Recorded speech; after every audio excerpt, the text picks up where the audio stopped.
Hi.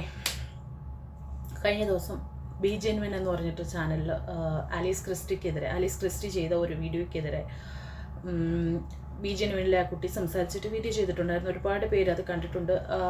മൂപ്പനൊക്കെ അതെടുത്തിട്ട് B genuine ചെയ്ത video എടുത്തിട്ട് റിയാക്ട് ചെയ്ത് വീഡിയോ ചെയ്തിട്ടുണ്ട്, അതായത് അവരെ സപ്പോർട്ട് ചെയ്യുന്ന രീതിക്ക്. ഞാൻ ഇന്നിപ്പോൾ ഇവിടെ ഒരു റിയാക്ഷൻ വീഡിയോ ആണ് ചെയ്യുന്നത്. റിയാക്ഷൻ മീൻസ് എനിക്ക് രണ്ടുപേര് ആലീസ് ക്രിസ്റ്റിയുടെയും ബി ജെനുവിൻ്റെയും വീഡിയോ കണ്ടതിൽ വെച്ചിട്ട് എനിക്ക് പറയാനുള്ള ഒരു കാര്യം ആണ് ഞാനിവിടെ പറയുന്നത്. ഞാൻ ആരെയും സപ്പോർട്ട് ചെയ്യുന്നില്ല, ബി ജെനുവിനെയും സപ്പോർട്ട് ചെയ്യുന്നില്ല, ആലീസ് ക്രിസ്റ്റിയെയും സപ്പോർട്ട് ചെയ്യുന്നില്ല. ഞാൻ എൻ്റെ അനുഭവം അല്ലെങ്കിൽ എനിക്ക് പറയാനുള്ളത് ആണ് ഞാനിവിടെ പറയുന്നത്. എൻ്റെ ചാനലിൽ ഇതിനു മുമ്പ് വളരെ മുമ്പ് നോക്കിയാൽ ആലീസ് ക്രിസ്റ്റി പറഞ്ഞതിനോട് സാമ്യമുള്ള രീതിക്ക് ഞാനൊരു വീഡിയോ ചെയ്തിട്ടുണ്ടായിരുന്നു. അപ്പം ഞാനൊരു ബ്യൂട്ടി വ്ളോഗറല്ല. എൻ്റെ ചാനൽ എന്താണെന്ന് ചോദിച്ചു കഴിഞ്ഞാൽ ഞാൻ റിയാക്ഷൻ ചെയ്യും, ഞാൻ എൻ്റെ രീതിക്ക് ഫൺ ചെയ്യും, മേ ബി കുക്കിംഗ് ചെയ്യും, എല്ലാം ഇൻക്ലൂഡാണ്. ഓക്കെ, ഞാൻ ഇതുവരേക്കും എനിക്ക് വന്നിട്ടുണ്ടോ എന്ന് ചോദിച്ചു കഴിഞ്ഞാൽ വന്നിട്ടുണ്ട്. ഞാൻ പക്ഷേ കാരണം ഞാൻ ഒരു ഓർഗാനിക് 100%, 1% പോലും കെമിക്കൽ ഇല്ലാതെ ഓർഗാനിക് കോസ്മെറ്റിക് പ്രോഡക്റ്റ് സെയിൽ ചെയ്യുന്ന ഒരാളായതുകൊണ്ട് മാത്രം എൻ്റെ പ്രോഡക്റ്റിൻ്റെ പ്രൊമോഷനാണെന്ന് വിചാരിക്കരുത്. ബാക്കിയുള്ള ഒരൊറ്റ പ്രോഡക്റ്റും ഞാൻ ഇതുവരെ സപ്പോർട്ട് ചെയ്ത് അല്ലെങ്കിൽ പ്രൊമോട്ട് ചെയ്ത് സംസാരിച്ചിട്ടില്ലാത്ത ഒരു വ്യക്തി എന്നുള്ളത് എനിക്ക് ഇതിനെക്കുറിച്ച് സംസാരിക്കാൻ 100% യോഗ്യത ഉണ്ട് എന്ന് ഞാൻ വിശ്വസിക്കുന്നു. എനിക്കതിന് യോഗ്യത ഉണ്ടോ ഇല്ലേ എന്നുള്ളത് നിങ്ങളും കൂടി എൻ്റെ വീഡിയോസ് നോക്കി എൻ്റെ ചാനൽ നോക്കിയതിന് ശേഷം നിങ്ങൾക്ക് തീരുമാനിക്കാം. ഓക്കെ, അതിൽ ആലീസ് ക്രിസ്റ്റിയുടെ ഒരു വീഡിയോയ്ക്ക് എഗെയിൻസ്റ്റ് ആയിട്ടാണ് ഈ ബി ജെനുവിൻ. എനിക്ക് ആ കുട്ടിയുടെ പേരറിയില്ല, സോറി. ഞാൻ സത്യസന്ധമായിട്ട് പറഞ്ഞാൽ ആ ഒരു വീഡിയോ ഞാൻ കണ്ടിട്ടുള്ളൂ ബി ജെനുവിൻ്റെ. അതിന് മുമ്പ് കണ്ടിട്ടില്ല. ആ വീഡിയോ ആണ് എനിക്ക് റെക്കമെൻഡ് എൻ്റെ പാനലിൽ വന്നു ഞാൻ കണ്ടത്. അപ്പോഴാണ് ഞാൻ ആ ചാനൽ കാണുന്നത് തന്നെ. സത്യം ഞാൻ അത്രയും ഫോളോവേഴ്സുള്ള കുട്ടിയെ അറിയാതെ എനിക്ക് ജാട അങ്ങനെയൊന്നുമല്ല. അതാണ് ഞാൻ കാണുന്ന വീഡിയോ. ഓക്കെ, ആ വീഡിയോ ഞാൻ കണ്ടു. ആലീസ് ക്രിസ്റ്റിയുടെ വീഡിയോയിൽ അവർ പറഞ്ഞിട്ടുണ്ട്, ഒറ്റ ദിവസം കൊണ്ട്, ഫസ്റ്റ് പോയിന്റ്, ഒറ്റ ദിവസം കൊണ്ട് അത്ഭുതങ്ങൾ സംഭവിക്കുന്നില്ല. അപ്പം ഞാൻ ആദ്യം ബി ജെനുവിൻ ഈ കുട്ടി സംസാരിച്ച കുറച്ച് കാര്യങ്ങൾ ഞാൻ കേൾപ്പിച്ചിട്ട്, ഞാൻ വീഡിയോ വെക്കുന്നില്ല, ഞാൻ കേൾപ്പിച്ചിട്ട് എനിക്ക് പറയാനുള്ള കാര്യം പറയാം. എല്ലാവർക്കും പുതിയൊരു വീഡിയോയിലേക്ക് സ്വാഗതം. വ്യാജവൈദ്യന്മാർ എന്ന സീരീസിലെ 2ാമത്തെ എപ്പിസോഡാണ് നമ്മൾ കേൾക്കാൻ പോകുന്നത്. ഇത് കുറച്ച് കൂടിയ കാറ്റഗറിയിലുള്ള ആളുകളാണ്. പ്ലാസ്റ്റിക് സർജന്മാർ എന്നൊക്കെ കേട്ടിട്ടുണ്ടോ? വളരെ എക്സ്പീരിയൻസ്ഡ് ആയിട്ടുള്ള എക്സലന്റ് ആയിട്ടുള്ള പ്ലാസ്റ്റിക് സർജന്മാർ പോലും ഇവരുടെ ചെറിയൊരു കൈ മസാജിന് മുന്നിൽ തോറ്റു തുന്നമ്പാടി നിന്ന് പോകും. ഞാനൊരു വീഡിയോ നിങ്ങളെ കേൾപ്പിക്കാൻ കാണിക്കത്തില്ല. ബ്യൂട്ടി വ്ളോഗേഴ്സിനെ അല്ലെങ്കിൽ ഈ കണ്ട പ്രോഡക്ട്സ് ഒക്കെ വാരി വലിച്ചിട്ട് പ്രൊമോട്ട് ചെയ്യുന്ന ബ്യൂട്ടി വ്ളോഗേഴ്സിനെ എല്ലാം എക്സ്പോസ് ചെയ്യുന്ന രീതിക്ക് ഒരു സീരീസ് പോലെ തുടങ്ങിയിട്ടാണ് അതിൽ ഈ ചെയ്യുന്നത്. ഓക്കെ, നല്ല കാര്യമാണ്. കാരണം നമ്മളിപ്പോൾ ഈ അടുത്ത് കണ്ടതാണ് പ്രോബ്ലംസ്. ഇന്ന് പ്രൊമോട്ട് ചെയ്ത് നാളെ അടുത്ത് വന്നിട്ട് ഇത് സൂപ്പറാണെന്ന് പറഞ്ഞ് പ്രൊമോട്ട് ചെയ്യുന്ന എല്ലാവരെയും നമ്മൾ അത് കണ്ടിട്ട് ഇൻഫ്ലുവൻസ് ആവുന്ന ആൾക്കാരുള്ള സ്ഥിതിക്ക് നമ്മൾ ഇതുപോലെ റിയാക്ട് ചെയ്ത് അത് വീഡിയോ ചെയ്യുക തന്നെ വേണം. കാരണം അങ്ങനെ അതിലൂടെ നമ്മുടെ ഒരാളെങ്കിൽ ഒരാൾ ഇത് ഇവർ പറയുന്നതിൽ കാര്യമുണ്ടല്ലോ എന്ന് തിരിച്ചറിഞ്ഞ് മാറുകയാണെങ്കിൽ തീർച്ചയായിട്ടും അത് നല്ലൊരു കാര്യമാണ്. അത് നമ്മൾ സമൂഹത്തിന് ചെയ്യുന്ന ഒരു സേവനം തന്നെയാണ് അതും, അല്ലേ? അപ്പോൾ അത് ഓക്കെ, വളരെ നല്ല കാര്യമാണ്. അത് കഴിഞ്ഞിട്ട് ഞാൻ ആലീസ് ക്രിസ്റ്റിയുടെ വീഡിയോ കണ്ടു. അതിൽ അവർ കൊടുത്തിരിക്കുന്ന ക്യാപ്ഷൻ തന്നെ, ഒരു ദിവസം കൊണ്ട് അത്ഭുതങ്ങൾ സംഭവിക്കുന്നില്ല. അവരുടെ വീഡിയോയിൽ അവർ പറയുന്ന കാര്യങ്ങൾ അത് നിങ്ങൾ കണ്ടിട്ടുണ്ടാവും വീഡിയോ. അതിന് ഞാനിവിടെ പ്ലേ ചെയ്യേണ്ട കാര്യമില്ലല്ലോ. അടുത്ത ഈ കുട്ടി പറയുന്ന ഒരു കാര്യം, ഇത് കേൾക്കുന്ന ഈ ചെറിയ പെൺകുട്ടികളും ആൺകുട്ടികളൊക്കെ എന്ത് ചെയ്യും? ഇതുകൊണ്ട് കേട്ട് കഴിയുമ്പോൾ മുതൽ ഈ മസാജ് ചെയ്യും. ഈ താടിയിലിട്ട് ഇങ്ങനെ വലിക്കാൻ തുടങ്ങും. ക്ലാസ്സിൽ ഇരിക്കുമ്പോൾ ഇവര് താടി ഇങ്ങനെ മസാജ് ചെയ്തിരിക്കും. നാമം ജപിക്കുമ്പോൾ താടി മസാജ് ചെയ്യും, കുരിശ് വരയ്ക്കുമ്പോൾ താടി മസാജ് ചെയ്യും, എന്തിന് മരണ വീട്ടിൽ നിന്നാൽ താടി മസാജ് ചെയ്യും. നിങ്ങൾ ഒരു ദിവസമല്ല, ഒരു 10 വർഷം, ഒരു 30 വർഷം, 60 വർഷം നിങ്ങൾ നിങ്ങളുടെ താടി വലിച്ചുകൊണ്ടിരുന്നാലും ഒരു റിസൾട്ടും നിങ്ങൾക്ക് ഉണ്ടാവുകയില്ല. പാലം കുലുങ്ങിയാലും കേളങ്കും താടിയിൽ കുലുങ്ങില്ല നിങ്ങളുടെ. അതിനെന്ത് അവരുടെ വീഡിയോയിൽ, അതായത് ആലീസ് ക്രിസ്റ്റി, ഞാനിപ്പോഴും പറയുന്നു, ഞാൻ ആലീസ് ക്രിസ്റ്റിയെ സപ്പോർട്ട് ചെയ്തിട്ടോ ഒന്നുമല്ല സംസാരിക്കുന്നത്. മേ ബി അവർ ഈ പറയുന്ന ട്രീറ്റ്മെൻറ്റ് ചെയ്തിട്ടുണ്ടാവില്ല, നമുക്കറിയില്ല. അവരുടെ വീഡിയോയിൽ പറയുന്നുണ്ട്, ഞാനിത് വലിക്കുമ്പോൾ താടിയെല്ലാം നീണ്ടു വരുന്നതല്ല, നമ്മുടെ ഇവിടുത്തെ മസിൽസിന് വരുന്ന ആ ഒരു വ്യത്യാസമാണ് മനസ്സിലാവുന്നുള്ളത്. അതായത് ആലീസ് ക്രിസ്റ്റി പറയുന്ന ഈ ഒരു ഫേസ് മസാജ്, അതായത് എൻ്റെ ഡെലിവറി കഴിഞ്ഞപ്പോൾ ട്വിൻസ് പ്രഗ്നൻസി ആയിരുന്നു. ആ ഡെലിവറി കഴിഞ്ഞ സമയത്ത് എൻ്റെ മുഖം, ഞാൻ ഇതിന് മുമ്പ് ഒരു വീഡിയോ ചെയ്തിട്ടുണ്ട്, അതിൽ ഞാൻ കൊടുത്തിട്ടുണ്ട്, നല്ല വണ്ണം വെച്ച്. കാരണം പ്രഗ്നൻസി കഴിച്ച സമയത്ത് എനിക്ക് തൈറോയിഡ് വന്നു. ആ സമയത്ത് നല്ല വണ്ണം വെച്ചിട്ട് ഞാൻ ബുമ്മെന്നിരുന്നതാണ്. അപ്പോൾ എനിക്ക് ജിമ്മിൽ പോക്ക് പോസിബിൾ അല്ലായിരുന്നു, ടിൻസ് ആയിരുന്നു, അങ്ങനെ കുറേ കാര്യങ്ങളുണ്ട്. അപ്പോൾ എനിക്ക് ജിമ്മിൽ പോകൽ ശരിക്കും പ്രോപ്പറായിട്ട് നടക്കാത്തതിൻ്റെ പേരിൽ എന്ത് ചെയ്യാമെന്നുള്ളതിൽ പലതും സെർച്ച് ചെയ്തിട്ടാണ് ഞാൻ ഈ ഫേസ് മസാജ് ചെയ്തു തുടങ്ങിയത്. ഞാൻ വെറുതെ പറയല്ല, സീരിയസ്ലി. നമ്മുടെ ഈ താടി നിങ്ങൾക്ക് എൻ്റെ ഈ താടി ഉണ്ടോ? ഞാൻ സെലിബ്രിറ്റി അല്ല, പോയിട്ട് എന്താ ഈ നമ്മുടെ പ്ലാസ്റ്റിക് സർജറി ചെയ്തിട്ട് ഇങ്ങനെയൊക്കെ ഷേപ്പാക്കി എടുക്കാനും വേണ്ടി സാമ്പത്തിക സ്ഥിതിയുള്ള ഒരു വ്യക്തിയും അല്ല ഞാൻ. ഓക്കെ, ഭയങ്കര എന്നല്ല പറയുന്നത്, പക്ഷേ ഇങ്ങനെയൊന്നും ട്രീറ്റ്മെൻറ്റ് ചെയ്യാനുള്ള സാമ്പത്തിക സ്ഥിതിയുള്ള ഒരു വ്യക്തിയല്ല. പക്ഷേ നിങ്ങൾ എൻ്റെ താടി കണ്ടോ? ഇത് കണ്ടോ? ഞാൻ പ്രത്യേകിച്ച് ഈ മാറ്റർ സംസാരിക്കാൻ റീസൺ എന്താണെന്നറിയാമോ? എൻ്റെ ഒരു ഫ്രണ്ട്, എൻ്റെ ട്രൂ ഒരു ഫ്രണ്ട്, മീൻസ് എൻ്റെ ബെസ്റ്റ് ഫ്രണ്ട് എനിക്ക് അയച്ചൊരു മെസ്സേജ് ഞാൻ നിങ്ങൾക്ക് ഇവിടെ കാണിച്ചു തരാം. നിങ്ങൾ അതുകൂടി ഒന്ന് കണ്ടു നോക്കുക.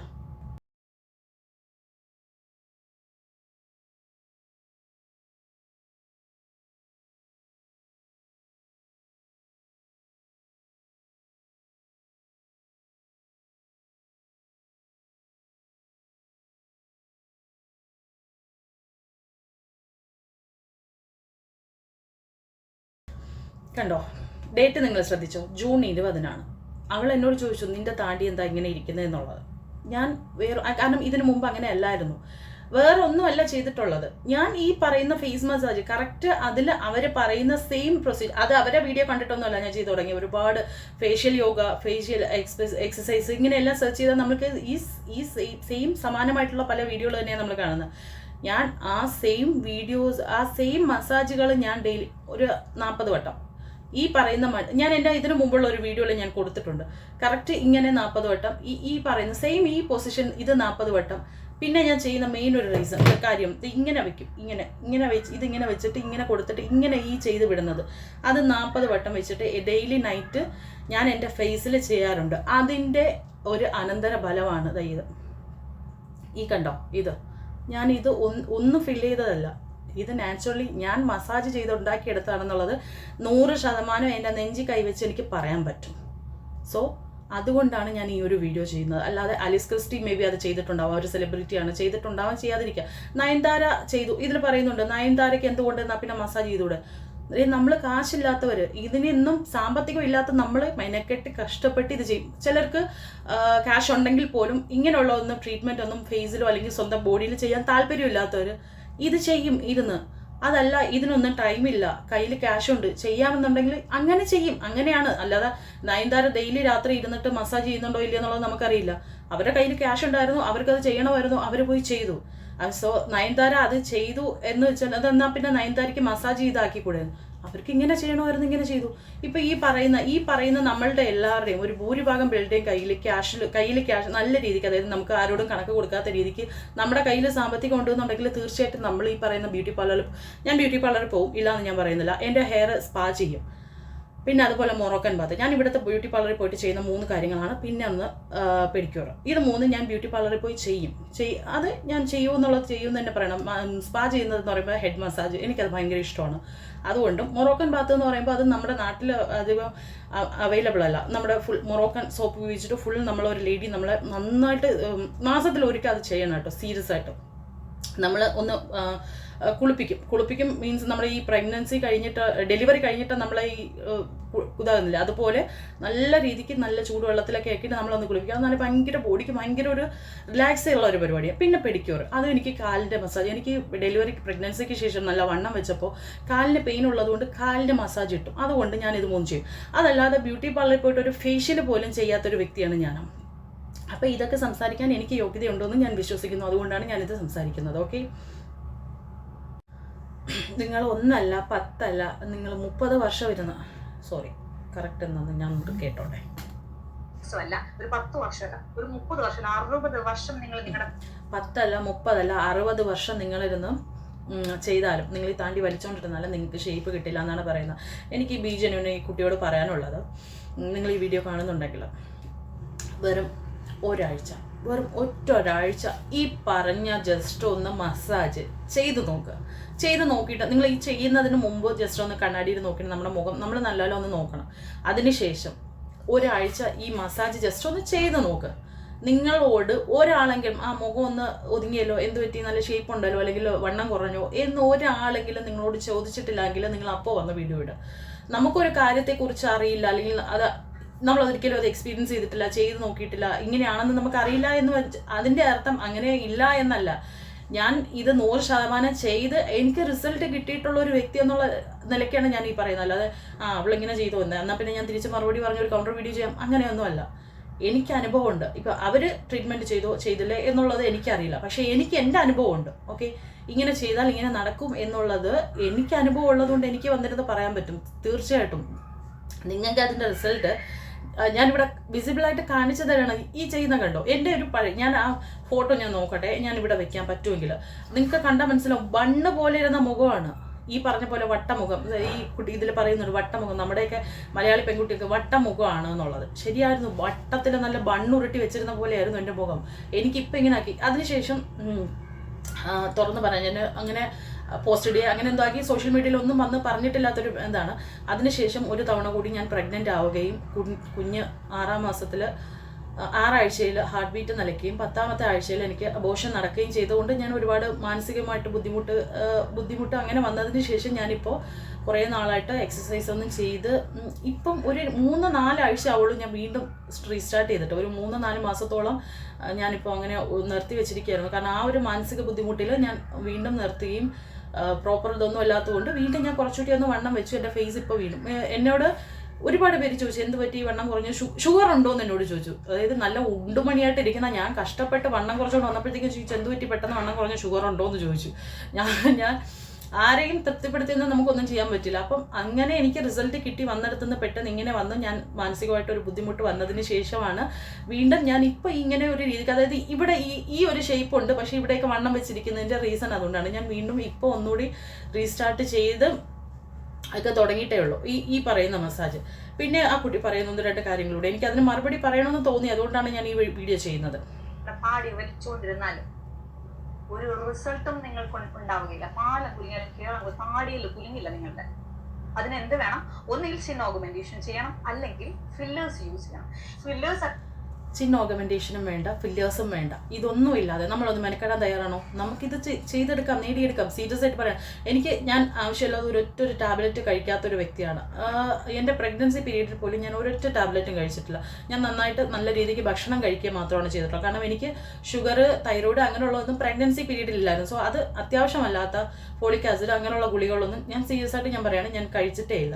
ഈവൻ എൻ്റെ ഞാനിപ്പോൾ പറഞ്ഞു അബോർഷൻ നടന്നു എന്ന് പറയുന്ന ആ അബോർഷൻ ചെയ്ത സമയത്ത് പോലും ഞാൻ എൻ്റെ പെയിൻ കില്ലർ യൂസ് ചെയ്യാതെയാണ് ചെയ്തത്. ഞാൻ വീഡിയോയ്ക്ക് വേണ്ടി വന്നിരുന്ന കള്ളം പറയല്ല. എനിക്കൊരു പനി വന്നാൽ പോലും ഒരു മരുന്ന് കഴിക്കാൻ ഇഷ്ടപ്പെടാത്തൊരു വ്യക്തിയാണ് ഞാൻ. അത്ര അത്യാവശ്യമെങ്കിൽ, അതായത് ആൻറ്റിബയോട്ടിക്കുകൾ എടുക്കേണ്ട ഒരു സാഹചര്യത്തിൽ നല്ല കഫക്കെട്ട് വന്ന് നല്ല ഇൻഫെക്ഷനായി അങ്ങനെയൊക്കെ ആൻറ്റിബയോട്ടിക് എടുക്കേണ്ട സാഹചര്യത്തിൽ മാത്രമാണ് ഗുളികകളും ടാബ്ലറ്റുകളും ഞാൻ എടുക്കുക. അതല്ലാതെ ഒരൊറ്റ ടാബ്ലറ്റ് പോലും, ഒരു പെനഡോൾ പോലും എടുക്കാത്ത ഒരു വ്യക്തിയാണ് ഞാൻ. തലവേദന വന്നു കഴിഞ്ഞാൽ, നല്ല തലവേദന ഉണ്ടെങ്കിൽ മാത്രം വിക്സ് പോലും ഞാൻ യൂസ് ചെയ്യത്തുള്ളൂ. അങ്ങനെ ഒരു വ്യക്തി എന്നുള്ള എനിക്ക് തീർച്ചയായിട്ടും എനിക്ക് പറയാൻ പറ്റും ഇതൊന്നും നമുക്ക് ചെയ്യാതെ. അപ്പം അങ്ങനെയുള്ള ഒരു വ്യക്തിയായി ഞാൻ എൻ്റെ മുഖത്തോ അല്ലെങ്കിൽ എൻ്റെ ശരീരത്തോ ഇങ്ങനെയുള്ള ഒരു ട്രീറ്റ്മെൻറ്റും നടത്താൻ ഞാൻ ഇഷ്ടപ്പെടുന്നില്ല. എനിക്ക് നല്ല വയറുണ്ട്, ഇവിടെ നമുക്ക് 4 പേയ്മെൻ്റ് ആയിട്ട് കൊടുത്തിട്ട് വേണമെങ്കിൽ എനിക്ക് ഈ വയറ് കുറയ്ക്കുന്ന പരിപാടി ട്രീറ്റ്മെൻറ്റ് ചെയ്യാം. എനിക്കത് ഇഷ്ടമല്ല. ഞാൻ കഷ്ടപ്പെട്ട് എക്സസൈസ് ചെയ്ത് അത് കുറച്ചെടുക്കാം എന്നുള്ളൊരു മൈൻഡിലിരിക്കണം. അങ്ങനെ ഒരു ട്രീറ്റ്മെൻറ്റ് ഒരു രീതിക്കും എൻ്റെ ദേഹത്ത് ചെയ്യുന്നതോ എൻ്റെ മുഖത്തോ ആയിട്ട് എൻ്റെ ദേഹത്തോ ചെയ്യുന്നത് ഇഷ്ടമല്ലാത്തൊരു വ്യക്തിയാണ്. സോ അതുകൊണ്ട് ഞാൻ 100% പറയണം ഇതൊന്നും വേണ്ട. ഈ ഫില്ലേഴ്സ് ചെയ്ത് കഴിഞ്ഞാൽ നമുക്ക് ഈ ട്രീറ്റ്മെൻ്റ് ഒക്കെ ചെയ്ത് കഴിഞ്ഞാൽ ശരിയാണ്, ഒരു 1-2 ദിവസം അതിൻ്റെ ഒരു ഫേസിൽ നമുക്ക് തോന്നിയാലും ഒരാഴ്ച കൊണ്ട് നമുക്ക് ഈ പറയുന്ന വിസിബിൾ റിസൾട്ട് കിട്ടും. വേണ്ട, ഒരാഴ്ച വേണ്ട, നമുക്ക് 1, 2, 3 മാസം നിങ്ങളൊന്ന് ഡെയിലി ഒന്ന് ചെയ്ത് നോക്കിയത് പിന്നെ ഇത് നമ്മുടെ റൊട്ടീനാവും. ഇത് ചെയ്തില്ലെങ്കിൽ നമുക്ക് അയ്യോ ഇത് ചെയ്തില്ലല്ലോ എന്നൊരു ടെൻഷൻ വരും. അങ്ങനെ നമ്മൾ ചെയ്തെടുക്കാമെങ്കിൽ ഈ പറയുന്ന ഷേപ്പിൽ നമ്മുടെ മുഖമാക്കി എടുക്കാൻ പറ്റും. എന്ന് വെച്ചാൽ നമ്മൾ ഈ ക്ലേ മോൾഡ് ചെയ്തെടുക്കുന്നതാണെങ്കിൽ ഈ താണ്ടി ഇങ്ങനെ വലിച്ചിങ്ങനെ നീട്ടി വെക്കാമെന്നല്ല അതിൻ്റെ അർത്ഥം. അതേ ഈ കുട്ടി തന്നെ ഈ വീഡിയോയിൽ പറയുന്നുണ്ട്, നമ്മൾ ഈ മസാജ് ചെയ്യുന്ന സമയത്ത് നമ്മുടെ ഇവിടെയും ഈ ഡബിൾ ചിൻ ഇവിടെയുള്ള ആ ഒരു മസിൽസ് അല്ലെങ്കിൽ ആ ഒരു ഫാറ്റ് നമുക്ക് കുറയുന്ന അനുസരിച്ച് നമുക്ക് ഇവിടെ ഷേപ്പായി വരികയാണ് ചെയ്യുന്നത്. അല്ലാതെ താണ്ടി ഇങ്ങനെ നീണ്ടിങ്ങനെ വരികയല്ല ചെയ്യുന്നത്. ഇവിടെ വണ്ണം കുറയുമ്പോൾ സ്വാഭാവികമായിട്ട് ഇവിടെ ആയി വരും. അങ്ങനെ അതങ്ങനെയാണ്. അത് ക്വസ്റ്റ്യനും ആൻസറും ഒരാൾ തന്നെ പറയുന്നു എന്നുള്ള രീതിക്ക് ഇതും പറയുന്നുണ്ട്. അതേ ഈ വീഡിയോയുടെ എൻഡിൽ തന്നെ ഈ കുട്ടി ഇത് പറയുന്നുണ്ട്. ഞാനത് നിങ്ങൾക്ക് കേൾപ്പിച്ചു തരാം. അല്ലെങ്കിൽ പ്ലാസ്റ്റിക് സർജറി ചെയ്ത് ചിൻ ഓഗ്മെന്റേഷൻ ചെയ്തിട്ട് ഇത് മസാജിലൂടെയാണ് എന്റെ ഈ ഒരു ഷേപ്പ് വന്നത് എന്ന് പറയാൻ കാണിക്കുന്ന ആ ഒരു ധൈര്യമുണ്ടല്ലോ, അതെങ്ങനെ പ്രത്യേകിച്ച് ഉണ്ടാക്കിയെടുക്കുന്നതാണ്? അതിന് വേണ്ടിയിട്ട് ഇനി വല്ല ക്രീമുകളൊക്കെ യൂസ് ചെയ്യുന്നുണ്ട്? ഒരു ക്രീമും യൂസ് ചെയ്യേണ്ട. ആ ധൈര്യം പ്രത്യേകം ഉണ്ടായി വരുന്നതാണ്. എങ്ങനെയാണെന്നറിയോ, നമ്മൾ സ്ഥിരമായിട്ട് ഈ മസാജ് ചെയ്ത് നമുക്ക് അതിൻ്റെ റിസൾട്ട് കിട്ടിത്തീരുമ്പോൾ നമുക്കുണ്ടാകുന്ന ഒരു കോൺഫിഡൻസ് ഉണ്ടല്ലോ. ഓക്കെ, ഒരുവിധം എന്നല്ല, ഒരുവിധം എല്ലാവരും, കുറച്ച് പെർസെൻറ്റേജ് ആൾക്കാർ, വളരെ കുറച്ച് ആൾക്കാരെ ഉണ്ടാവും ഓക്കെ എൻ്റെ മുഖം ഇങ്ങനെയാണ്, ഇങ്ങനെ തന്നെ ഇരുന്നോട്ടെ എന്നുള്ള ആ ഒരു കോൺഫിഡൻസ് മുമ്പോട്ട് വന്ന്. അല്ലാത്തവരാണെങ്കിൽ പോലും ഒരല്പം പൗഡർ ഇട്ടെങ്കിലും നമ്മുടെ മുഖം ഒന്ന് മിനിങ്ങിയിരുന്ന് കണ്ടു കഴിഞ്ഞാൽ സന്തോഷിക്കുന്നവരാണ് ഇല്ലേ. എന്തിനാ നമ്മൾ ഈ വീഡിയോയിൽ കുട്ടി അതിന് ത്രെഡിങ് ചെയ്തിട്ടുണ്ട്, പിരിയാൻ ത്രെഡ് ചെയ്തിട്ടുണ്ട്. എന്തിനാ? അത് ഇഷ്ടമാണ്. ഓക്കെ, അതൊക്കെ നമുക്ക് നമ്മുടെ ബ്യൂട്ടി കുറച്ചുകൂടി എൻഹാൻസ് ചെയ്യുന്ന രീതിക്ക് എന്ത് നമ്മൾ ചെയ്യുന്നു നമുക്ക് ഇഷ്ടമാണെങ്കിൽ നമുക്കത് ചെയ്യാം. ഓക്കെ, നമ്മുടെ പറ്റുന്ന രീതിക്ക് ഓർഗാനിക് വേയിൽ അല്ലെങ്കിൽ ഒരു നാച്ചുറൽ വേയിൽ നമ്മളിത് ചെയ്ത് നമുക്ക് ആ ഒരു ഷേപ്പ് അല്ലെങ്കിൽ ആ ഒരു ബ്യൂട്ടി നമ്മൾ ഉദ്ദേശിക്കുന്ന രീതിക്ക് നമുക്കായി കിട്ടുന്ന സമയത്ത് വരുന്ന ഒരു കോൺഫിഡൻസ് ആണ് അത്. അല്ലാതെ ഒരു ക്രീം തേച്ച് ഉണ്ടാക്കി എടുക്കുന്നതല്ല. ആ ഒരു കോൺഫിഡൻസിൻ്റെ പുറത്ത് വരുന്ന ധൈര്യത്തിലാണ് ഞാൻ ബാക്കി ആരുടെയും കാര്യം പറയുന്നില്ല, ഞാൻ വന്നിരുന്ന ഈ ഒരു പ്ലാറ്റ്ഫോമിൽ ഓൺലൈൻ നിങ്ങളുടെ എല്ലാം മുഖത്ത് നോക്കി, ഞാൻ ക്യാമറയിലാണ് നോക്കുന്നതെങ്കിലും നിങ്ങൾ എൻ്റെ വീഡിയോ പേ ചെയ്യുന്ന സമയത്ത് ഞാൻ നിങ്ങളുടെ മുഖത്ത് നോക്കി സംസാരിക്കുന്ന പോലെയല്ലേ, നിങ്ങളുടെ എല്ലാവരുടെയും മുഖത്ത്, എൻ്റെ വീഡിയോ കാണുന്ന ഓരോരുത്തരുടെയും മുഖത്ത് നോക്കി ഞാൻ ഈ സംസാരിക്കുന്നത് എൻ്റെ ആ ധൈര്യത്തിൻ്റെ പുറത്താണ്. ഞാൻ അത് ചെയ്തു നേടിയെടുത്തു എന്നുള്ള എൻ്റെ ധൈര്യത്തിൻ്റെ പുറത്താണ്. ഞാൻ ഈ നയൻതാരയോ ആലിസ് ക്രിസ്റ്റിയോ വേറെ ഒറ്റൊരു ബ്യൂട്ടി ബ്ലോഗേഴ്സിനെ പിടിക്കുന്നില്ല, അല്ലെങ്കിൽ നയൻതാര ബ്ലോഗർ എന്നല്ല, ബാക്കി ഇതിനെക്കുറിച്ച് സംസാരിക്കുന്ന ആരെയുമല്ല. ഞാൻ എൻ്റെ അനുഭവത്തിൻ്റെ പുറത്ത് ഞാൻ ചെയ്ത് നേടിയെടുത്തു എന്നുള്ള കോൺഫിഡൻസ്, എൻ്റെ അഹങ്കാരത്തിൻ്റെ പുറത്താണ് നിങ്ങളുടെ മുഖത്ത് നോക്കി ഞാനിത് സംസാരിക്കുന്നത്. അല്ലാതെ പ്രത്യേകിച്ച് ഒരു ക്രീമും തേച്ച് നേടിയെടുത്തതല്ല ആ ഒരു ധൈര്യം. ഓക്കെ, ഇത്തരത്തിലുള്ള വിഡ്ഢിത്തരങ്ങൾ ഇവർക്കിത് വന്ന് പറയാൻ ഒരു ചളുപ്പും ഒരു കൂസലും ഇല്ല എന്ന് ഈ ഒരു വീഡിയോ കണ്ടപ്പോൾ എനിക്ക് മനസ്സിലായി. കാരണം ഇവർ സോഷ്യൽ മീഡിയയിലൂടെയാണ് ഈ ഒരു വിഡ്ഢിത്തരം വിളമ്പുന്നത്. അത് ഞാൻ എന്താ പറയണ്ട, ഭയങ്കര കോൺക്രീറ്റ് ഒരു കള്ളമാണ്. അവരുടെ മുഖം കാണിക്കുന്നുണ്ട് അല്ലെ, അവരുടെ ആ ഒരു കൺസ്ട്രക്ട് ചെയ്ത് വെച്ചിരിക്കുന്ന അല്ലെങ്കിൽ ഫില്ലേഴ്സ് യൂസ് ചെയ്ത് ഷേപ്പ് ആക്കി അവർ പറഞ്ഞത് കള്ളമാണോ സത്യമാണോ എന്നുള്ളത് എനിക്കത് ഊന്നി പറയാൻ പറ്റില്ല. കാരണം എനിക്കറിയില്ല അത് ചെയ്തിട്ടില്ല എന്നുള്ളത്. പക്ഷേ ഞാൻ പറയുന്നത് കള്ളമല്ല എന്നുള്ളത് വളരെ കോൺഫിഡൻ്റ് ആയിട്ട് എനിക്ക് പറയാൻ പറ്റും. ഞാൻ ഈ ചെയ്തതും എൻ്റെ ഫോട്ടോ, വേറൊരു ഉദാഹരണം ഞാൻ പറയാം. നിങ്ങൾ എൻ്റെ ഇപ്പോൾ ഈ മൂക്ക് കണ്ടോ, അത്യാവശ്യം വണ്ണം ഉണ്ടെങ്കിൽ പോലും എൻ്റെ മൂക്ക് ഒരു സാധാരണ എല്ലാവരുടെയും പോലെ അല്ലെങ്കിൽ പോലും ഒരു നോർമൽ ഷേപ്പിലിരിക്കുന്നു. ഞാനൊരു ഫോട്ടോ ഇവിടെ കൊടുക്കാം, ജസ്റ്റ് ഒരു ഫോട്ടോ ഞാനിവിടെ കൊടുക്കാം. നിങ്ങൾ ഈ ഫോട്ടോ കണ്ടോ, ഇതിൽ എൻ്റെ മൂക്ക് കണ്ടോ, ഒരു ഷേപ്പ്ലെസ് ആയിട്ട് എന്തോ ഒരു ഷേപ്പിലിരിക്കല്ലേ. അതിൻ്റെ റീസൺ എന്ന് പറയുമ്പോൾ ടോക്സിക് പാരൻറ്റിങ്ങിൻ്റെ ഒരു ആഫ്റ്റർ എഫക്റ്റാണ് എൻ്റെ ആ മൂക്ക് എന്ന് പറയുമ്പോൾ. എൻ്റെ ഫാദർ എന്ന് പറയുമ്പോൾ വളരെ ടോക്സിക് ആയിട്ടുള്ള ഭയങ്കര ബ്രൂട്ടലായിട്ടുള്ള ഒരാളായിരുന്നു. എന്നെ വളരെ അടുത്തറിയുന്ന വ്യക്തികൾക്ക് മാത്രം അറിയുന്ന ഒരു കാര്യമാണ്. അപ്പോൾ ചെറുപ്പത്തിൽ വളരെ മോശമായിട്ട് എന്നോട് പെരുമാറുകയും ഞാൻ അതിനെ എതിർക്കുകയും ചെയ്തപ്പോൾ എന്നെ അടിക്കുകയും അടിച്ചു. ഞാൻ നിലത്ത് വീണ സമയത്ത് മുട്ടുകാല വെച്ചിട്ട് എൻ്റെ ഈ മൂക്കിൻ്റെ ഈ ഭാഗത്ത് ഇടിച്ചിട്ട് എനിക്ക് എൻ്റെ കണ്ണിൻ്റെ ഇങ്ങോട്ടൊക്കെ ചോപ്പ് ഇറങ്ങി കറുത്തിട്ട് എൻ്റെ കണ്ണിൻ്റെ കുറച്ച് ഭാഗം ഒരു വല്ലാണ്ടൊരു ഡാർക്ക് ബ്ലഡ് ചത്ത് കിടക്കില്ലേ, അങ്ങനെ ആയിരുന്നതിന് ശേഷം എൻ്റെ മൂക്കിൻ്റെ പാലം അന്ന് ഫ്രാക്ചർ പറ്റിയിട്ട് ആയതാണ്. അന്ന് ഈ ഫോട്ടോയിൽ കാണുന്നത്. അതിനുശേഷം എൻ്റെ മൂക്ക് അങ്ങനെയായിരുന്നു. എന്നെ ഭയങ്കരമായിട്ട് മെൻ്റലി വല്ലാണ്ട് ഒരു തളർത്തിയൊരിതാണ്. എനിക്ക് എൻ്റെ മുഖം കണ്ണാടിയിൽ നോക്കുമ്പോഴെല്ലാം ആ ഒരു മൂക്ക് കാണുമ്പോഴെല്ലാം എനിക്ക് വീണ്ടും അയാളെ ഓർമ്മ വരികയും അത്രത്തോളം ഞാൻ വല്ലാണ്ട് ബുദ്ധിമുട്ടിയിട്ടുള്ളതാണ്. പക്ഷേ ആ ഫോട്ടോയിനെ അപേക്ഷിച്ചിട്ട് എൻ്റെ ഈ മൂക്ക് നിങ്ങൾ കണ്ടോ, ഞാൻ പ്ലാസ്റ്റിക് സർജറി ചെയ്തിട്ടല്ല, ഞാൻ ഒരു ട്രീറ്റ്മെൻറ്റ് ചെയ്തതല്ല, മസാജ്.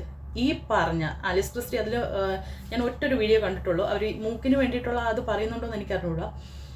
ഈ ഒരു മസാജ് ഞാൻ ചെയ്ത് തന്നെയാണ് എൻ്റെ മൂക്ക് ആ ഫോട്ടോയിൽ നിന്ന് ഇങ്ങനെ ആക്കിയെടുത്തത്.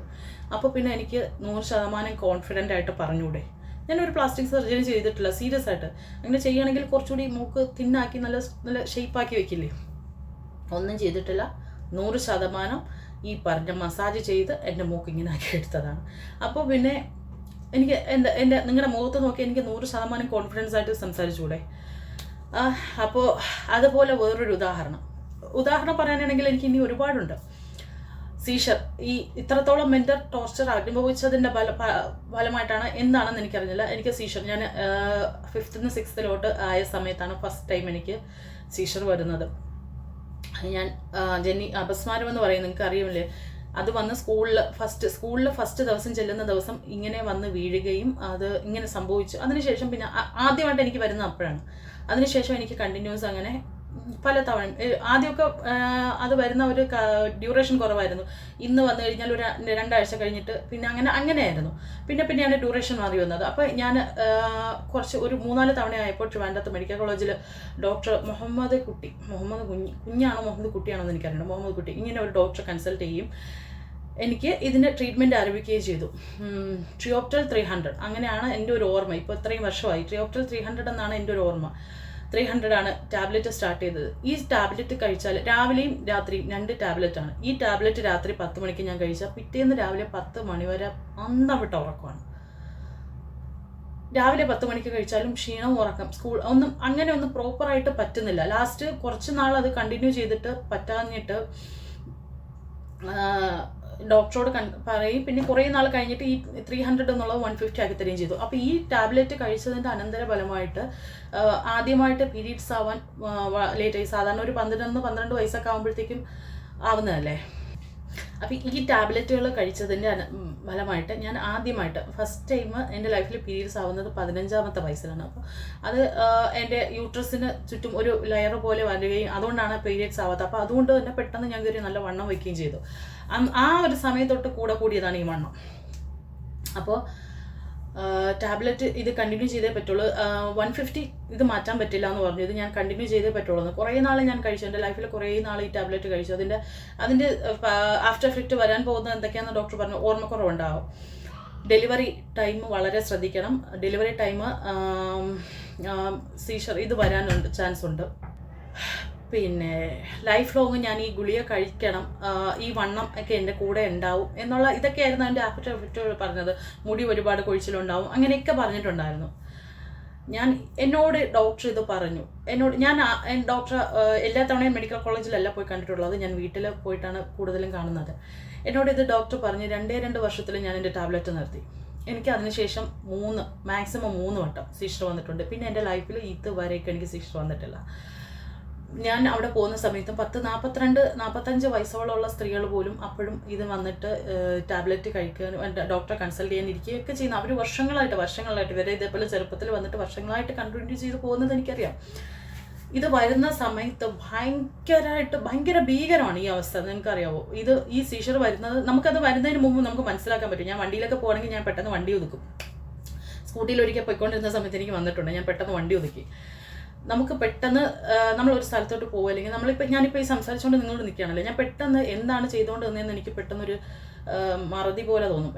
ഞാനിപ്പോൾ എന്തായിരുന്നു ചെയ്യുന്നത്, അല്ലെങ്കിൽ ഞാനിപ്പോൾ എവിടെ, നമുക്കൊരു പെട്ടെന്നൊരു അപരിചിതമായ ഒരു ഫീല് തോന്നും. അപ്പം മനസ്സിലായിക്കോണം ഇത് വരാൻ പോവുകയാണെന്ന്. എന്നിട്ട് നമ്മുടെ ഈ മുഖത്തിൻ്റെ ഹാഫ് പോർഷൻ ഉണ്ടല്ലോ, അത് ഇങ്ങോട്ട് കറങ്ങും, ഹാഫ് പോർഷൻ ഇങ്ങോട്ട് കറങ്ങും. അതാണ് ഈ സീഷർ വരുന്നതൊന്നുമല്ല, ആ വരുന്നതിന് മുമ്പുള്ള ഒരു 1-2 മിനിറ്റ് ഉണ്ടല്ലോ, അതാണ് ഏറ്റവും ഭീകരമായിട്ടുള്ള ഒരവസ്ഥ. സീഷർ വരുന്നതല്ല ശരിക്കും അവസ്ഥ.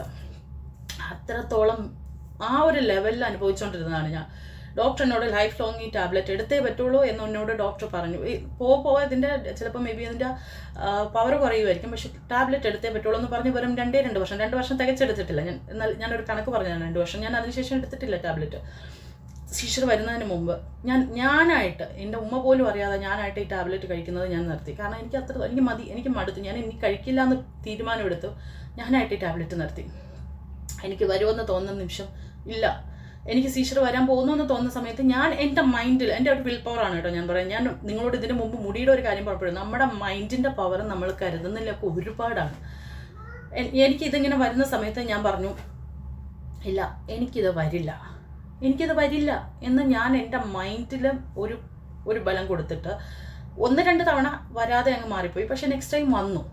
എന്നാലും ഞാനിതാകില്ല. ഒരു 2 തവണ പിന്നെ ഇങ്ങനെ 2 തവണ വന്നപ്പോൾ ഞാൻ ഇങ്ങനെ ഉമ്മടുത്ത് പറഞ്ഞ് ഞാൻ ടാബ്ലറ്റ് നിർത്തിയത്. അങ്ങനെയാണ് ഡോക്ടറെ പോയി കണ്ടിട്ട് ഡോക്ടറിനോട് ചോദിച്ചിട്ട് ഇപ്പോൾ എത്ര നാളെ ഗുളിക കഴിച്ചിട്ട് ഞാൻ പറഞ്ഞു 1 മാസത്തിന് മേലെയായിരുന്നു. അപ്പോൾ ഡോക്ടർ എന്നെ കുറച്ച് നേരം ഇങ്ങനെ നോക്കിയിട്ട് ഉമ്മടുത്ത് പറഞ്ഞു, അവളുടെ ഓറയുടെ പവറാണത്.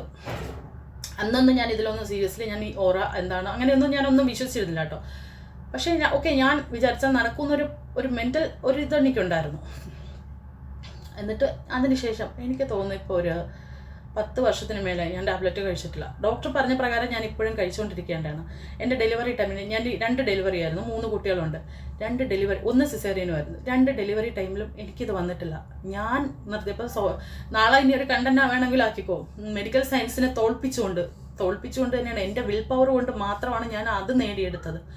നമ്മൾ വിചാരിച്ചാൽ, നമ്മൾ ചെയ്യണമെന്ന് വിചാരിച്ചാൽ നമ്മളെക്കൊണ്ട് സാധിക്കാത്തതായിട്ട് ഒന്നുമില്ല. ഞാൻ ഇപ്പോൾ ഈ ഒരു എക്സാമ്പിൾ പറഞ്ഞു തന്നത് പ്ലാസ്റ്റിക് സർജൻ ഡോക്ടർമാരെ എല്ലാം തോൽപ്പിച്ചുകൊണ്ട് നമ്മളിത് നേടിയെടുക്കുന്നു എന്ന് പറഞ്ഞില്ലേ, തീർച്ചയായിട്ടും നമുക്ക് ഇതൊന്നും ചെയ്യാതെ തന്നെ നമുക്കത് നേടിയെടുക്കാൻ പറ്റും. പിന്നെ ഞാൻ പറഞ്ഞില്ലേ, ഈ പറയുന്നതിനെല്ലാം, അതായത് ഈ കുട്ടി ബീജനും ഈ കുട്ടി പറയുന്നതിനെല്ലാം മറുപടി പോലെ തന്നെ ആ കുട്ടിയുടെ വായിന്ന് തന്നെ വരുന്നുണ്ട്. ഞാൻ ജസ്റ്റ് ഒന്ന് കേൾപ്പിക്കാൻ, ഒന്ന് കേട്ട് നോക്കൂ. രാവിലെ എഴുന്നേറ്റ് അത്രത്തോളം സ്റ്റെപ്സ് ഒക്കെ ചെയ്യുക, അല്ലെങ്കിൽ ഇപ്പം എക്സസൈസ് ആണെങ്കിൽ സ്കൈ കിസ് എന്ന് പറഞ്ഞാൽ താടി ഇങ്ങനെ മുകളിലേക്ക് ഉയർത്തി ഇങ്ങനെ കിസ് ചെയ്യുന്നത് പോലെ ലിപ്പ് കൊണ്ടുവരിക. അപ്പോൾ നമ്മുടെ ജോ ലൈൻ ഒന്ന് ഷേപ്പ് ആവും.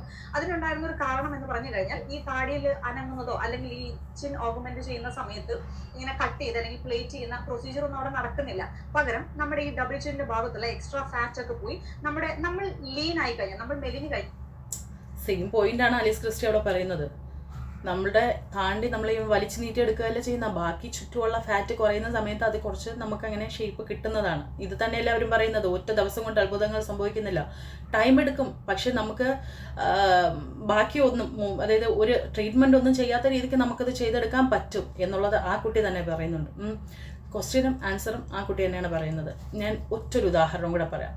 ഹെയർ, ഒരുപാട് ഹെയർ ഓയിലിൻ്റെ വീഡിയോസ്, ഒരുപാട് വ്ളോഗേഴ്സ് വന്നിട്ട് ഈ ഓയിൽ ചെയ്തിടൂ, ഈ ഓയിൽ ചെയ്ത് തേക്കും, അങ്ങനെ പാക്ക് ചെയ്യും, ഇങ്ങനെ പാക്ക് ചെയ്യുമെന്ന് പറയുമ്പോൾ അതിൻ്റെ അടിയിൽ വരുന്ന ഒരു 80% കമൻറ്റ് പറയും ഇതിലൊന്നും കാര്യമില്ല, ഓയിൽ തേച്ചു എന്ന് പറയാൻ ഹെയർ വളരില്ല. ഞാൻ ഇന്നിപ്പോൾ മുടി ഇങ്ങനെ പിരുത്തിട്ടിട്ട് വീഡിയോ ചെയ്യുന്നതിൻ്റെ റീസൺ തന്നെ അതുകൊണ്ടാണ്, ഈ ഒരു എക്സാമ്പിളിലൂടെ പറയാൻ വേണ്ടിയിട്ട്. ഒരു ഓയിലും തേച്ചെന്ന് പറഞ്ഞിട്ട് കാര്യമില്ല, പാരമ്പര്യം. എനിക്ക് പാരമ്പര്യമായിട്ട് അങ്ങനെ ഹെയർ ഉള്ളൊരു വ്യക്തിയല്ല. കൊറോണ വന്ന സമയത്ത് ഒരുപാട് ഹെയർ, എനിക്ക് ഭാവനയുടെ പണ്ടത്തെ സിനിമകളിലെ ഭാവനയുടെ ഹെയർ കാണുമ്പോൾ അങ്ങനെ സ്ട്രെയിറ്റ് ചെയ്തിടണം, അങ്ങനെ ഇടണമെന്ന് ഭയങ്കരമായിട്ട് ആഗ്രഹമുള്ള ഒരു വ്യക്തിയായിരുന്നു ഞാൻ. അപ്പോൾ ഞാൻ ഈ കൊറോണ വന്ന സമയത്ത്, കൊറോണ വന്നിട്ട് അതിനുശേഷം മുടി ഭയങ്കരമായിട്ട് പൊഴിയുന്നു. അപ്പോൾ ഇത്രയും പൊഴിയുന്നു എന്നാൽ പിന്നെ എൻ്റെ ഒരു ആഗ്രഹത്തിനോട് ചെയ്യാമെന്ന് പറഞ്ഞ് കെരാട്ടിൻ ചെയ്തൊരു വ്യക്തിയാണ് ഞാൻ.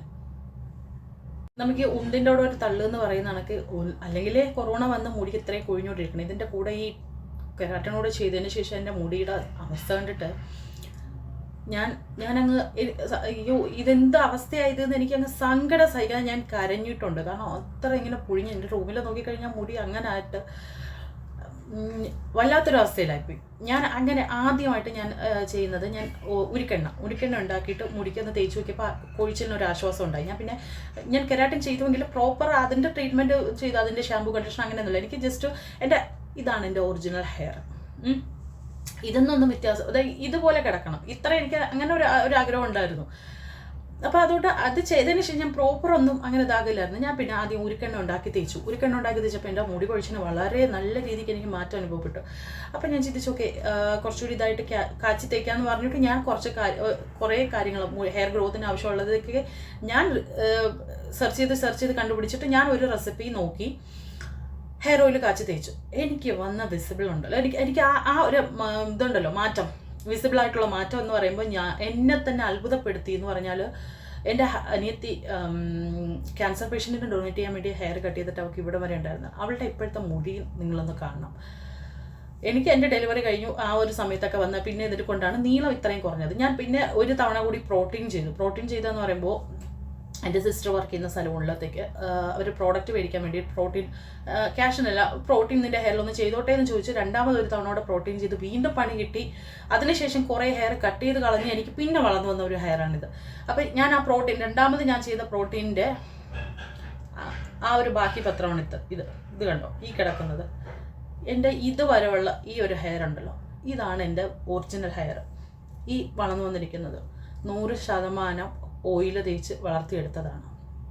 ഓയിൽ പാക്കില്ല എന്ന് പറയുന്നില്ല, ഞാൻ എൻ്റെ രീതിക്ക് ചെയ്ത് ഇതാക്കിയതാ.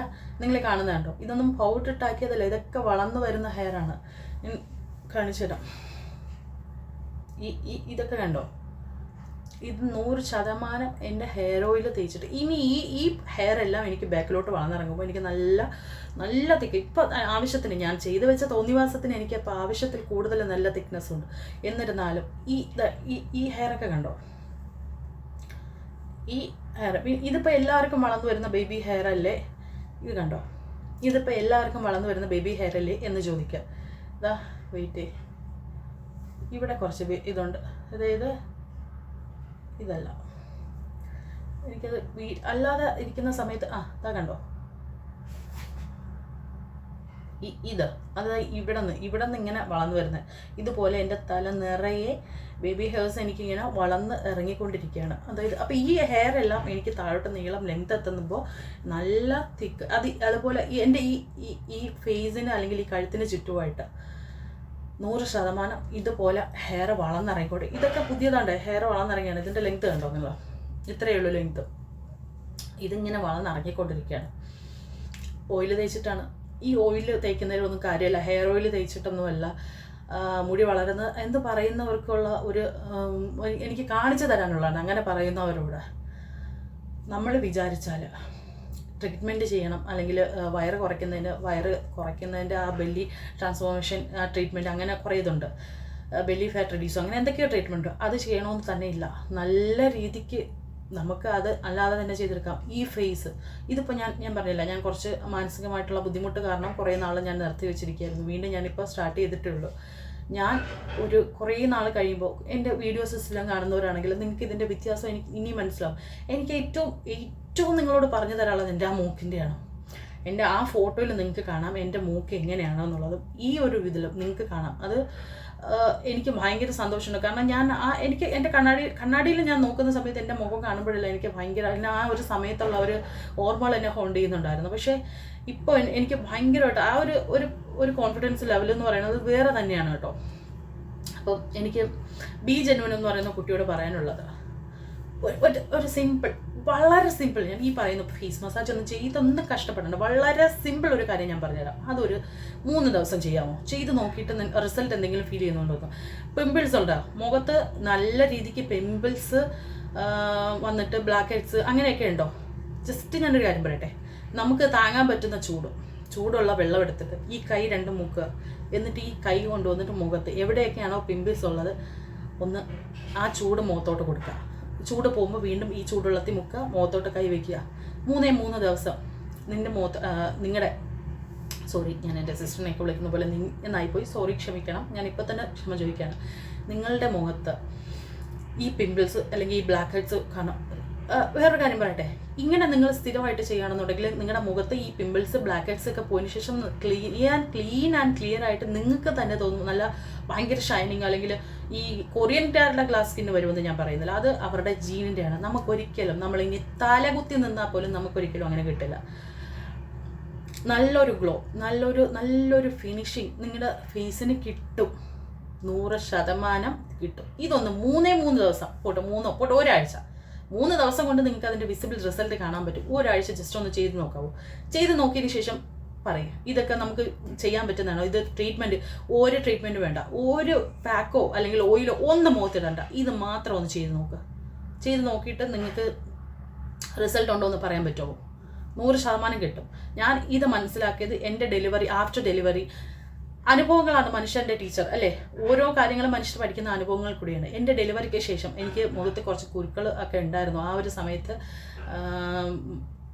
വേദ പിടിക്കുന്ന സമയത്ത് നമുക്ക് വേദ പിടിച്ചാൽ എൻ്റെ ഉമ്മയുടെ ജ്യേഷ്ഠതയാണ് ചെയ്തു തന്നത്. നല്ല ചൂടുവെള്ളത്തിൽ തോർത്ത് പിഴിഞ്ഞിട്ട് നമ്മുടെ ഈ കഴുത്തിൻ്റെ ഇവിടെ നിന്ന് നമ്മുടെ ഈ മുഖത്ത് അങ്ങനെ എല്ലാം വെച്ച് തരും. നമ്മൾ വല്ലാണ്ട് ഈ വലിഞ്ഞ് തൂങ്ങി നമ്മൾ ആ ഡെലിവറി സമയത്ത് നല്ല വണ്ണം വെച്ച് വരുന്ന അങ്ങനെ ഇതാകുന്ന സ്കിന്നെല്ലാം അല്ലെങ്കിൽ ആ ഒരു ഇത് ഒന്ന് കുറച്ചുകൂടി ഒന്ന് റീകൺസ്ട്രക്റ്റ് ആവാൻ വേണ്ടിയിട്ടാണ് അങ്ങനെ ചെയ്യുന്നത്. അങ്ങനെ ഈ ചൂട് തോർത്ത് ഒരു 3-4 ദിവസം എൻ്റെ മുഖത്ത് ഇങ്ങനെ പിടിച്ചതിന് ശേഷം ഞാൻ പിന്നെ കണ്ണാടി നോക്കിയപ്പോൾ ഞാൻ ഞെട്ടിപ്പോയി. എൻ്റെ ബ്ലാക്ക് ഹെഡ്സ് ഒക്കെ എവിടെ പോയി. അപ്പം ഡെലിവറി കഴിഞ്ഞ ഉടനെ ആയതുകൊണ്ട് ശരീരത്തൊന്നും ഞാൻ ഈ ബ്ലാക്ക് ഹെഡ്സ് റിമൂവ് ചെയ്യാൻ പോയപ്പോൾ പറഞ്ഞു ഒന്നും ചെയ്യരുത്, പെറ്റ പെണ്ണാണ്, അപ്പം നമ്മുടെ ദേഹം അങ്ങനെ ഒരുപാട് ഇതാക്കി കൂടാന്ന് പറഞ്ഞു. അതുകൊണ്ട് ഞാൻ ഓക്കെ ഇതെല്ലാം കഴിയട്ടെ എന്ന് പറഞ്ഞ് ഞാൻ വിട്ടിരിക്കുകയായിരുന്നു. 4-5 ദിവസം കഴിഞ്ഞിട്ട് എൻ്റെ മുഖം കണ്ടിട്ട് ഞാൻ ഞെട്ടിപ്പോയി. ഈ പറഞ്ഞ ബ്ലാക്ക് ഹെഡ്സും കുരുവൊക്കെ എവിടെ പോയി എന്ന് ഞാനത് അപ്പം ഇതെങ്ങനെ പോയി എന്ന് ഞാൻ ചിന്തിച്ചപ്പോൾ എനിക്ക് മനസ്സിലായി ഈ ചൂട് തോറത്ത് പിടിച്ചതിൻ്റെ ആയിരിക്കും എന്ന് ചിന്തിച്ചു. ഓക്കെ, പിന്നെ ഞാനത് എൻ്റെ മുഖത്ത് അങ്ങനെ ബ്ലാക്ക് ഹെഡ്സോ ഇതെങ്ങനെ വരുമ്പോൾ ഞാൻ ചെയ്യുന്നൊരു പരിപാടിയാണ്. ഞാൻ ഈ പറഞ്ഞ പോലെ ഓടിപ്പോയി ബ്യൂട്ടി പാർലറിൽ പോയിട്ട് അതിൻ്റെ ട്രീറ്റ്മെൻറ്റ് ആക്നെ ട്രീറ്റ്മെൻറ്റ് ഇതൊന്നുമല്ല ഞാൻ ചെയ്യുന്നത്. എൻ്റെ മുഖത്ത് കുരു അല്ലെങ്കിൽ ബ്ലാക്ക് ഹെഡ്സ് ഉണ്ടെന്ന് തോന്നുന്ന സമയത്ത് ഇതേപോലെ ചൂടുവെള്ളം എടുക്കും, കൈ മുക്കും, മുഖത്ത് വയ്ക്കും. ഇതാണ് ചെയ്യുന്നത്. ഉണ്ടെങ്കിൽ, നിങ്ങളുടെ മുഖത്ത് ബ്ലാക്ക് ഹെഡ്സ് ഉണ്ടോയെന്നുണ്ടെങ്കിൽ ഒരു 3 ദിവസം ഇതൊന്ന് ചെയ്ത് നോക്കിയിട്ട് എന്തെങ്കിലും റിസൾട്ട് ഉണ്ടോ എന്ന്, ശാസ്ത്രം തോറ്റു മനുഷ്യൻ ജയിച്ചു ആണോ എന്നുള്ളതൊന്ന് നോക്കിയിട്ട് പറ്റുമെങ്കിൽ പറയുക. നമുക്കറിവില്ലാത്ത കാര്യങ്ങളൊന്നും ഇല്ല എന്നല്ല അതിൻ്റെ അർത്ഥം. നമ്മൾ എക്സ്പീരിയൻസ് ചെയ്തിട്ടില്ലാത്തതൊന്നും അങ്ങനെയല്ല എന്നുള്ളതല്ല എൻ്റെ അർത്ഥം. അങ്ങനെ പറഞ്ഞു തരാൻ എനിക്ക് ഒരുപാട് ഞാൻ തന്നെ ചെയ്ത് നോക്കിയിട്ട് എനിക്ക് തന്നെ റിസൾട്ട് കിട്ടിയിട്ടുള്ള ഒരുപാട് കാര്യങ്ങൾ ഉള്ളത് കൊണ്ടാണ് ഞാൻ ഇത്ര കോൺഫിഡൻസ് ആയിട്ട് വന്ന് നിങ്ങളോട് പറയുന്നത്. എൻ്റെ ഈ ഹെയർ തന്നെ എനിക്ക് ഏറ്റവും വലിയ ഉദാഹരണമാണ്. എൻ്റെ ഈ മുഖം തന്നെ, എൻ്റെ ഈ മൂക്ക്, ഇതൊക്കെ തന്നെയാണ് എനിക്ക് നിങ്ങളോട് കാണിച്ചു തരാനുള്ള ഒരു എക്സാമ്പിൾ എന്ന് പറയുന്നത്. നിങ്ങൾക്ക് ഞാൻ ഇത്രയും ഒരുപാട് ലെങ്തി ആയിപ്പോയി വീഡിയോ, സോറി എനിക്കറിയാം. പക്ഷെ എന്നാലും ഈ പറയേണ്ട കാര്യങ്ങൾ എനിക്ക് പറഞ്ഞു വന്നപ്പോൾ ഇത്ര ലെങ്തി ആയതാണ്. ഞാൻ ഈ പറഞ്ഞതിനോട് നിങ്ങൾക്ക് എതിർക്കാം, മാന്യമായ രീതിക്ക് എതിർത്ത് വേണമെങ്കിൽ സംസാരിക്കാം. അതല്ല ഓക്കെ, നിങ്ങൾക്ക് പോസിറ്റീവായിട്ടല്ല നെഗറ്റീവായിട്ടല്ല നിങ്ങളുടെ അഭിപ്രായങ്ങൾ പറയാം. നിങ്ങളുടെ അഭിപ്രായങ്ങൾ കമൻ്റായിട്ട് രേഖപ്പെടുത്തുക. Thank you.